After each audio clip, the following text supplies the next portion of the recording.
জায়গায় হাজির হয়েছেন, উপস্থিত হয়েছেন, আরাফাতের ময়দানে একত্র হয়েছেন, বাইতুল্লাহ জিয়ারত করেছেন, তওয়াফ করেছেন, যেই সাফা মারওয়া ইব্রাহিম আলাইহিস সালামের স্মৃতির সাক্ষী, ইসমাইল এবং হাজার আলাইহিস সালামের স্মৃতি বিজড়িত যেই সাফা মারওয়া, সেখানে যেতে কোন মুসলমানের মনে না চায়?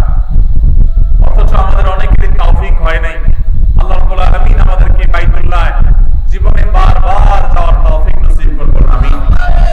ভাইরা আমার, হজ এবং উমরার যে ইবাদত, এই ইবাদত যাদের করার তৌফিক হয়েছে, যাদের করার সৌভাগ্য হয়েছে, যাদের খুশনসিব হয়েছে, তারাই বলতে পারবেন যে এই ইবাদত কত প্রেমময় ইবাদত, এই ইবাদতের তৃপ্তি কত অতুলনীয়, এর স্বাদ কত অবর্ণনীয়।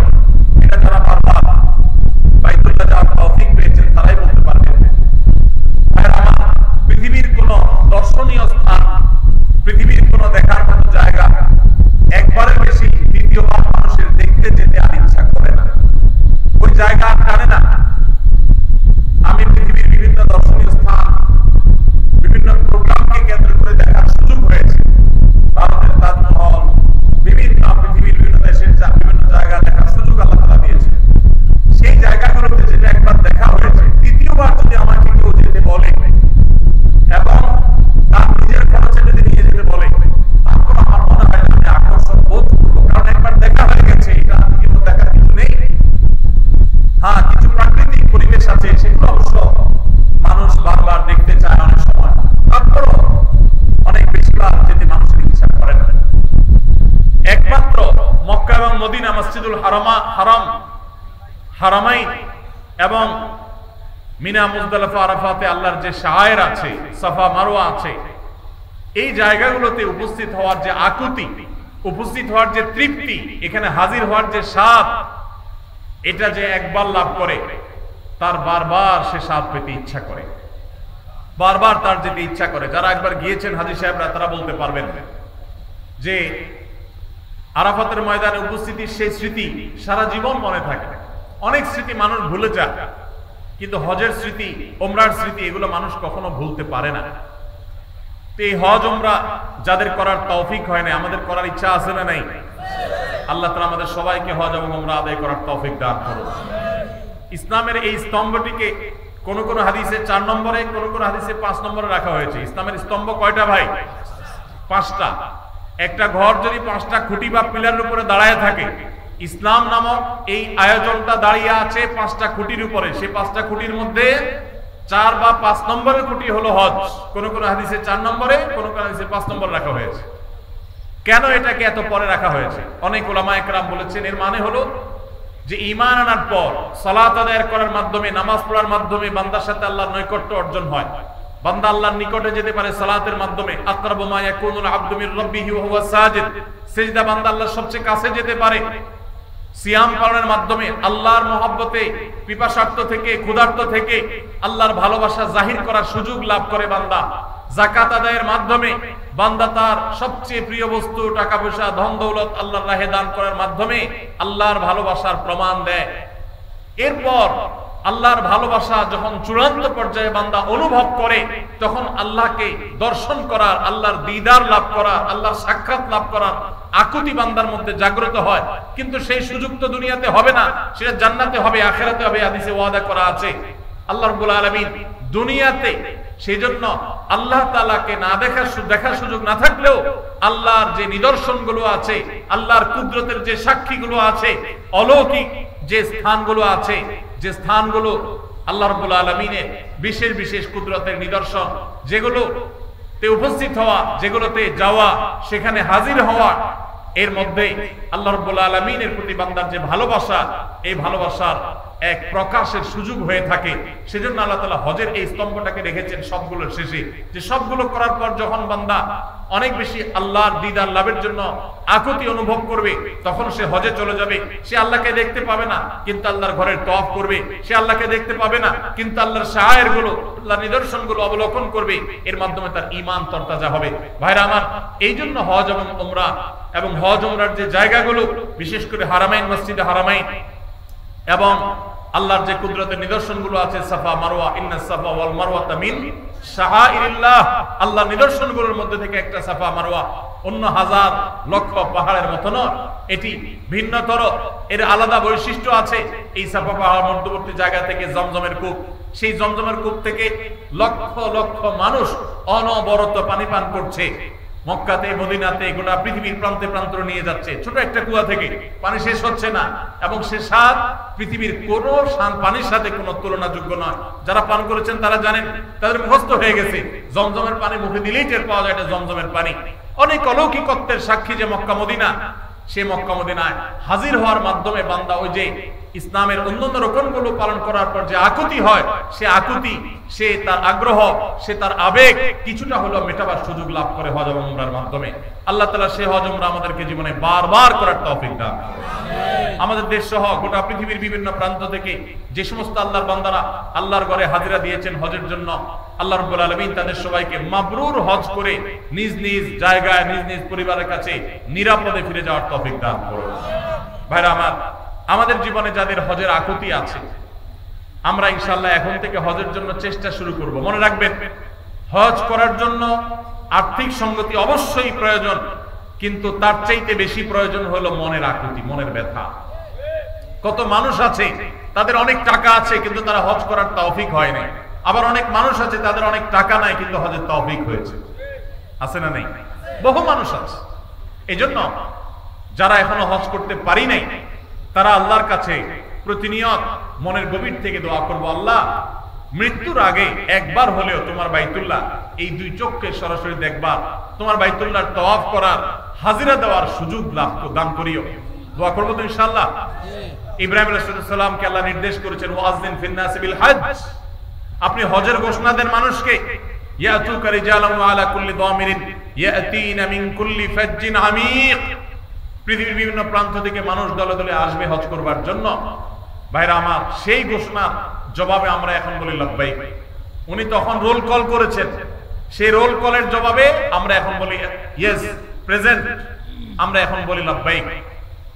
এই প্রেমময় ইবাদত, এটি সম্পাদনের জন্য দিলের আকুতি লাগবে, ব্যথা লাগবে, দরদ লাগবে, চোখের পানি লাগবে, দোয়া লাগবে। এখন থেকে দোয়া শুরু করে দেন এবং সাধ্য অনুযায়ী টাকা জমাইতে শুরু করে দেন। চেষ্টা করা যাবে না ইনশাআল্লাহ?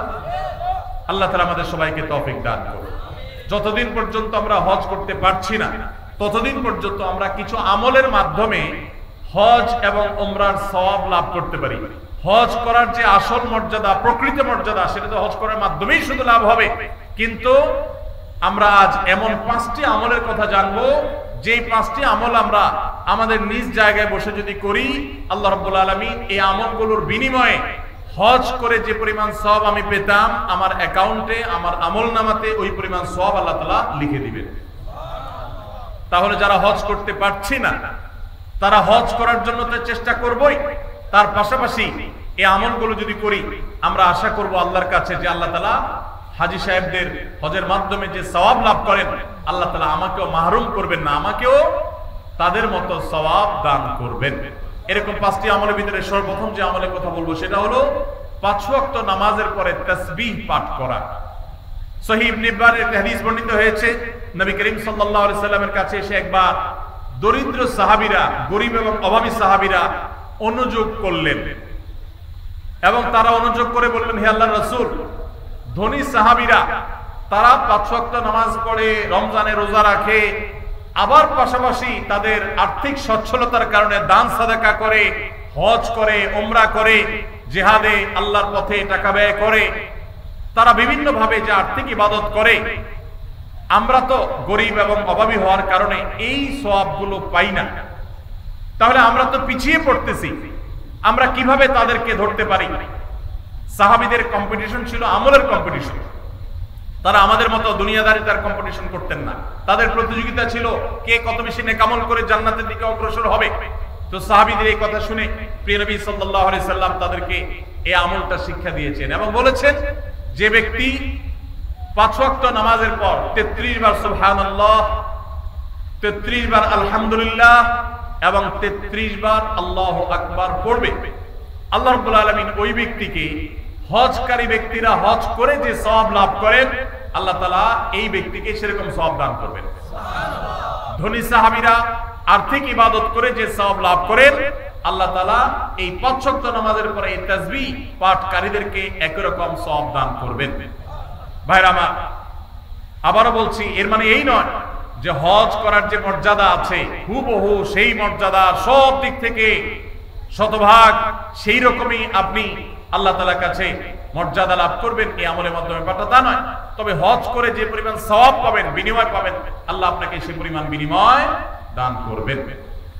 তাহলে একটি আমল আমরা পেলাম, সেটা হলো প্রত্যেক ফরজ নামাজের পর ৫ ওয়াক্ত ফরজ নামাজের পরে তাসবিহ পাঠ করা, সুবহানাল্লাহ, আলহামদুলিল্লাহ, আল্লাহু আকবার। কোন কোন বর্ণনায় সুবহানাল্লাহ এবং আলহামদুলিল্লাহ 33 এবং আল্লাহু আকবার 34 বারও বর্ণিত হয়েছে। সেটা আমরা অনেকেই করি, আমলটা আমাদের সমাজে প্রচলিত আছে, এটা করলেও হবে ইনশাআল্লাহ। 33 বার সুবহানাল্লাহ, 33 বার আলহামদুলিল্লাহ এবং 34 বার আল্লাহু আকবার।